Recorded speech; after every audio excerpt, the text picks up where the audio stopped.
Assalamualaikum warahmatullahi wabarakatuh. Selamat sore. Ketemu lagi dengan saya Ari di channel Giga Studio. Selamat sore teman-teman. Semoga kabar kalian yang sedang menonton video hari ini baik-baik saja gitu ya, sehat semua. Jangan lupa tetap jalankan prokes, pakai masker kemana-mana gitu. Karena abaikan kita di sini. Abaikan kita di sini karena memang kita sudah ini ya, kita udah di swab. Sudah di swab, sudah di depan kafe. Sudah di namanya disuntik tuh? Di vaksin juga gitu. Okay. Udah 4 kali. Sudah ini gitu ya. Jadi buat teman-teman yang di luaran sana jangan lupa tetap jaga kesehatan. Ya, pasti. Oke, hari ini saya ketemu salah satu sahabat teman gitu ya di Cianjur yang memang beliau ini sudah apa ya namanya, udah luar biasa lah gitu ya, sudah melanglang buana kemana-mana ini. Bisa udah di luar. Wah, udah luar biasa sekali deh gitu. Bisa kita katakan senior lah untuk kalangan musisi gitu ya di Cianjur. Salah satu musisi yang menjadi kebanggaan kita di Cianjur gitu. Nama besar beliau bisa mengangkat nama Cianjur juga gitu. Nah, siapa dia? Kita langsung tanya. Kang, kenalan Kang. Halo, buat teman-teman yang nggak tahu, saya Iman Demesis dari Cianjur. Nah, kita ketemu sama Kang Iman Demesis gitu ya. Bukan ketemu sih, saya sikat barusan gitu. Pas ngeliat di jalan saya sikat, Kang ngobrol lah gitu. Biar cari cara gitu.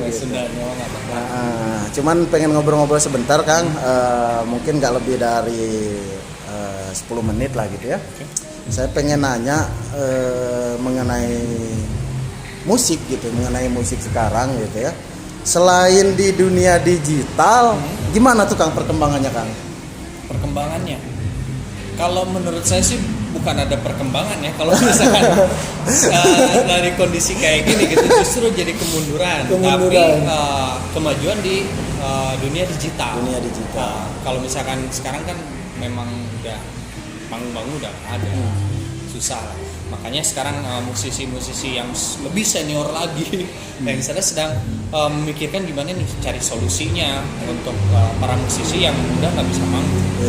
Sempet kan kita lihat tuh di channel YouTube-nya siapa Erwin Gutawa kan. Ya. Mereka mencoba untuk konser digital gitu kan, tapi ternyata tidak terlalu maksimal ya.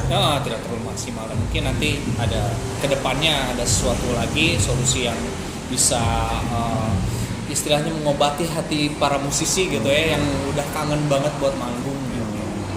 Nah, kalau untuk Kang Iman sendiri kan tidak bisa dilepaskan dari nama besar Demesis gitu ya. Kalau untuk Demesis sendiri kan kesibukannya apa tuh Kang sekarang Kang? Nah, untuk sekarang di kondisi yang sekarang ya kita larinya berkegiatan di rumah sih. Berkegiatan di rumah, nyari-nyari receh lah gitu ya. Kayak kita lari ke YouTube.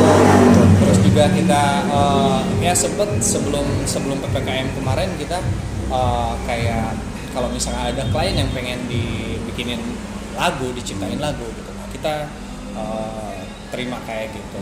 Ya buat menyambung hidup lah gitu sekarang.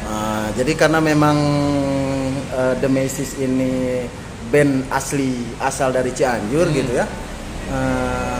Jadi selain melakukan kegiatan digital di YouTube, terus di TikTok dan lain sebagainya itu buka privat juga kan ya? Buka privat juga? Enggak? Privat waktu awal-awal tahun sih sempat ngajar juga, ngajar vokal, musik, ya. Kemudian private juga. Tapi ya memang sekarang kondisinya malah lebih parah dari pas waktu lockdown kemarin kan. Kalau sekarang tuh, jadi harus ada sertifikat vaksin kan. Terus orang-orang juga sekarang kalau misalkan kitanya belum divaksin itu yang private itu juga jadi ada ketakutan gitu buat kita datang ke sana. Makanya saya lebih menarik diri lagi ya, berkegiatan di rumah aja, kumpul sama keluarga ya biar lebih aman lah gitu ya. Gitu. Paling kegiatan kayak gitu sih. Kang, jadi gini kan, kalau sebenarnya channel Giga Studio ini kita buat untuk menjadi wadah gitu ya, wadah untuk musisi-musisi yang masih dalam tahap berkembang Kang gitu ya, seperti kami inilah gitu ya, yang memang belum ini gitu ya. Ada saran nggak sih Kang gimana caranya biar bisa lebih mudah lagi gitu ya, seperti karya-karya kami ini bisa terangkat gitu? Sebenarnya sih kalau sekarang ya nggak seperti dulu sih. Maksudnya peluang untuk kita bisa membesarkan nama itu sangat mudah. Gitu. Kalau misalkan kita punya keyakinan gitu, terus ya semangat juga, karena memang kan sekarang kan eranya digital gitu, ya. Jadi semua orang bisa berpeluang gitu di situ. Jadi untuk musisi Cianjur, ya kalau misalkan kalian punya karya ataupun kalian udah nemuin passion kalian di musik gitu, gak usah yang namanya ngandelin label lah. Kalian selama kalian masih bisa produktif, itu lanjut aja. Karena nanti juga suatu saat mungkin kalau misalnya kalian udah besar juga, kalian nggak usah nyari label lagi, malah label yang nyari kita gitu ya. Tuh, jadi dengerin tuh ya. Jadi kalau sekarang itu kan udah zaman digital nih. Kita bisa upload sendiri karya kita di apa namanya, di online store Kang ya. Entah itu Spotify, iTunes dan lain-lain, kita bisa upload sendiri gitu. Terus kita bisa besarkan juga karyanya di YouTube gitu. Kalau memang teman-teman masih bingung untuk mengamankan, tanda kutip mengamankan hak kekayaan intelektual teman-teman, silahkan gabung dengan kita di sini di channel Giga Studio. Ini di Cianjur teman-teman. Itu nanti di deskripsi video kita tampilkan kontak versionnya gitu ya, biar teman-teman bisa bergabung dengan kita di sini. Giga Studio itu semacam kumpulan lah gitu ya, perkumpulan tempat kita ngobrol, tempat kita sharing. Seluruh musisi Cianjur terbuka di sini gitu. Nah, kembali lagi ke konteks ke pertanyaan kita. Ini ngobrol aja ya Kang ya, ngobrol ringan aja. Kesibukannya sudah, terus sekarang kalau ngelihat situasi seperti ini Kang, apa sih ada nggak rencana besar buat The Message ke depan? Ya sebenarnya kita dari tahun 2020 itu udah ancang-ancang. Jadi kita udah album, single. Tapi kita recordingnya serentak gitu. Jadi beberapa lagu lah gitu. Karena memang yang kita takutin itu kondisi yang saat sekarang kayak gini. Jadi kita nggak bisa kemana-mana. Jadi kita sama pihak BH Production udah menyiapkan beberapa buah lagu. Jadi tinggal rilis aja gitu. Nah untung juga kita ada pikiran ke sana. Jadi sekarang dengan kondisi kayak gini, saya di rumah juga kita masih bisa rilis lagi kayak gitu. Keren luar biasa. Beliau ini salah satu inspirasi saya, salah satu idola saya gitu ya. Karena beliau sudah di mana waktu kami masih rental di pinggir jalan, masih manggung pinggir jalan gitu ya. Itu ada faktor keberuntungan juga guys. Beliau ini udah ini dan salah satu inspirasi sekali gitu ya. Dan alhamdulillah kita diketemukan. Nah, pertanyaan terakhir Kang.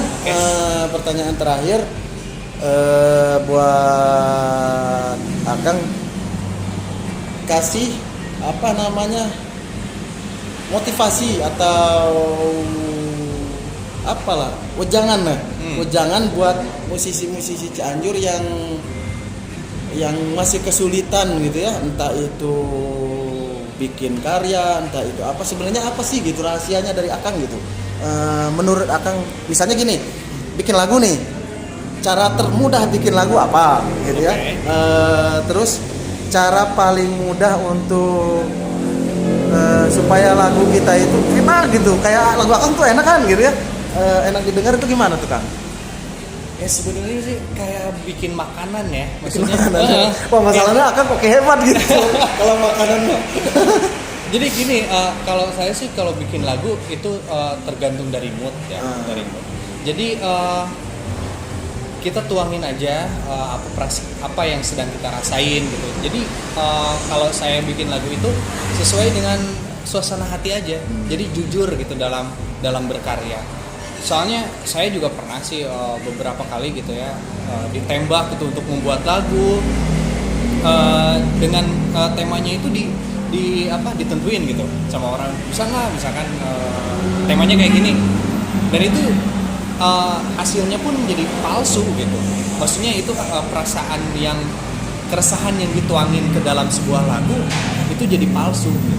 Beda lagi kalau misalkan kita dengan suasana hati kita, keresahan hati kita yang dituangin sebuah lagu itu, walaupun misalkan si nadanya ataupun liriknya biasa-biasa aja, tapi rasanya dapet itu bisa lebih greget lah gitu.